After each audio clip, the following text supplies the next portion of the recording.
Bonjour chers élèves, j'espère que vous allez parfaitement bien là où vous êtes. Et c'est certainement chez vous, n'est-ce pas? Alors je me présente. Je suis professeur Wafa El-Lioui, professeur de français au lycée qualifiant Hassan II à l'Aïoun, délégation de l'Aïoun. Aujourd'hui, je vais vous présenter un nouveau cours. Il s'agit d'un cours de langue qui s'intitule le champ lexical. Alors, je vais commencer par vous questionner. On va faire un jeu tous ensemble. Excusez-moi, je ne suis pas bien au dessin.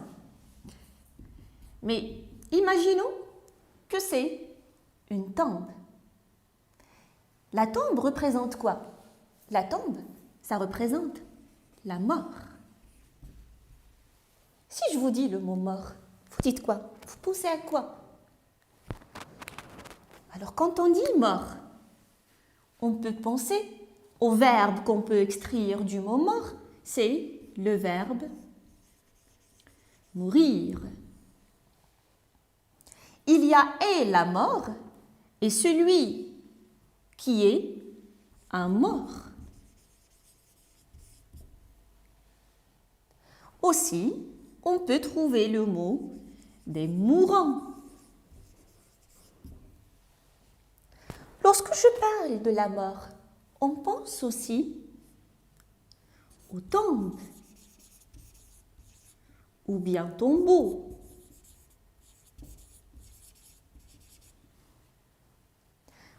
On pense aussi au cimetière.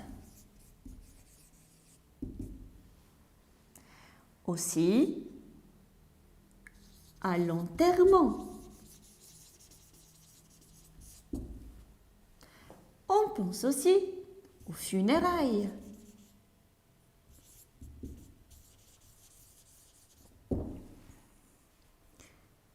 On pense aussi au verbe enterrer.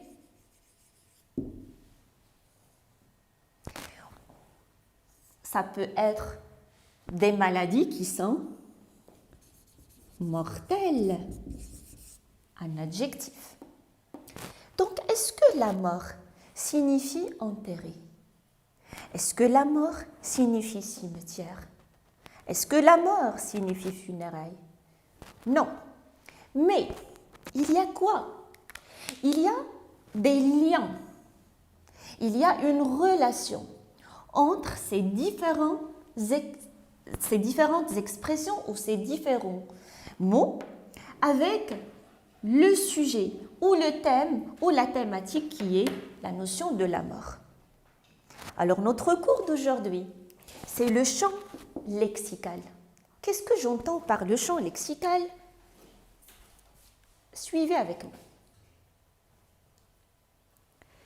Alors voilà une définition du champ lexical. Un champ lexical, il désigne un ensemble de noms, d'adjectifs et de verbes.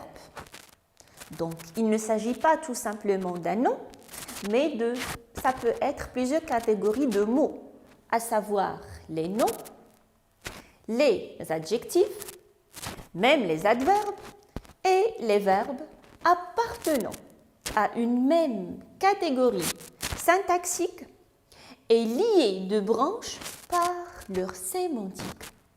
Donc, on cherche une liaison de sens. Quand je parle de l'adjectif sémantique, on parle d'une liaison de sens.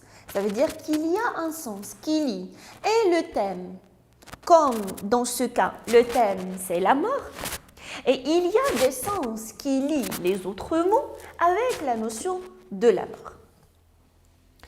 Les champs lexicaux peuvent être à valeur dénotative et aussi à valeur connotative. Alors, qu'est-ce que j'entends par la valeur dénotative ou connotative? Là, on parle de dénotation et connotation.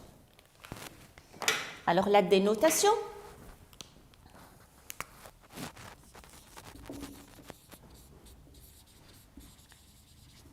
c'est lorsque je parle du sens premier. D'accord? C'est le sens figuré dans une entrée de dictionnaire. C'est le premier sens du terme. Par exemple, quand je dis j'ai acheté une robe noire.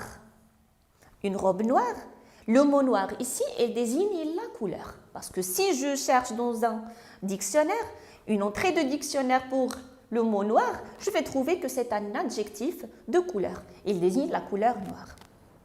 Et aussi, il y a, et quand je parle de la connotation, je parle du deuxième sens, ou ce que j'appelle aussi le sens figuré. Par exemple, alors dans la première dénotation, on a parlé de l'adjectif de couleur noire. Et on a dit j'ai acheté une robe noire, ça veut dire que je n'ai pas acheté une robe blanche ni une robe rose, mais c'est plutôt une robe noire. Donc le mot noir ici, ça désigne la couleur de la robe. Quand j'utilise le mot noir dans la connotation, il faut qu'il sorte de son premier sens pour avoir un autre sens. Par exemple, j'ai passé une journée noire. Alors quand je dis j'ai passé une journée noire, là, je ne désigne pas la couleur d'une journée, parce qu'une journée, c'est quelque chose d'abstrait, ça n'a pas de couleur. Mais quand je dis j'ai passé une journée noire, ça veut dire que ma journée, elle était très difficile. Donc là, le mot noir, il est sorti de sa coquille d'adjectif de couleur pour avoir un autre sens, c'est le sens figuré. Alors pourquoi on a parlé de ça, de la dénotation ou la connotation? C'est parce que dans le champ lexical, on ne peut pas seulement trouver des termes ayant des sens dénotatifs.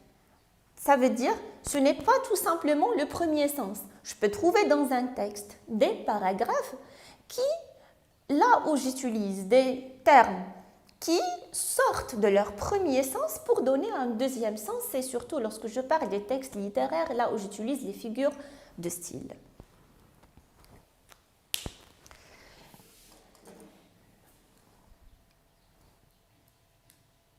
Pardon.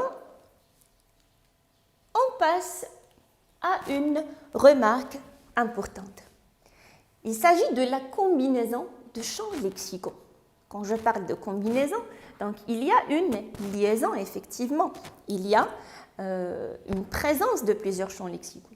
Alors, la première remarque, elle dit que souvent, plusieurs champs lexicaux s'associent dans un même texte.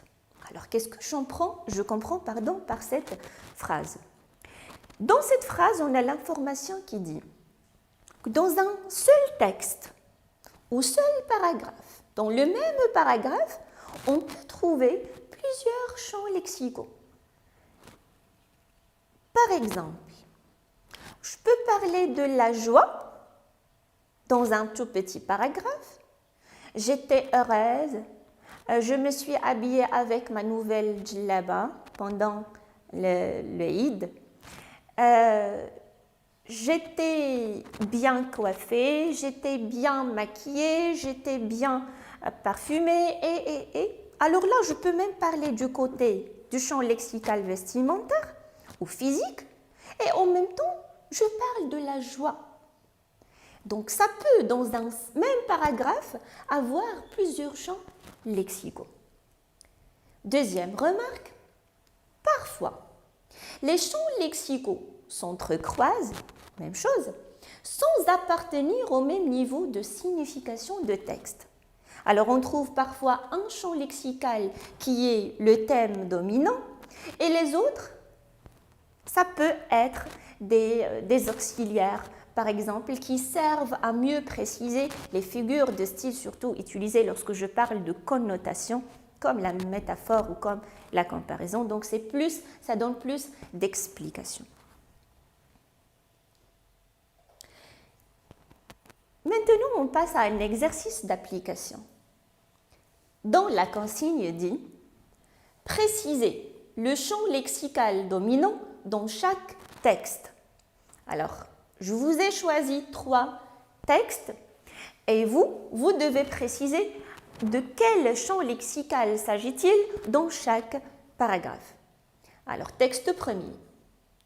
Lorsque le rideau s'ouvrit, on put admirer le somptueux décor, puis les comédiens apparurent dans de superbes costumes.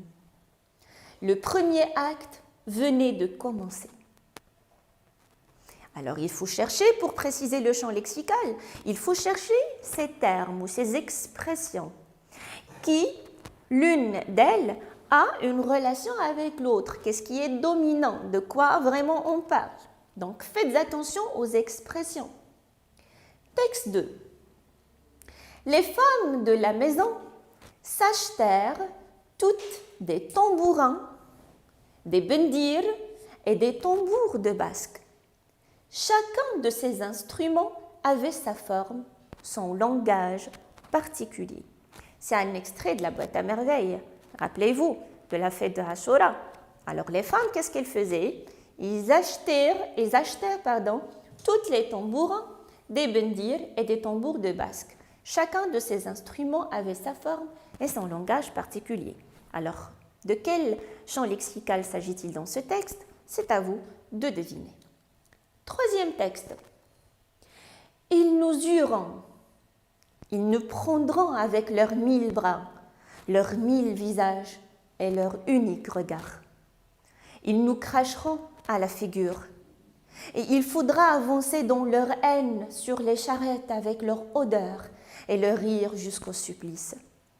C'est un extrait d'Antigone, là où Ismène, il essaye à tout prix de convaincre et persuader sa sœur Antigone de laisser tomber l'idée de transgresser la loi de Créon et d'aller enterrer le cadavre de son frère.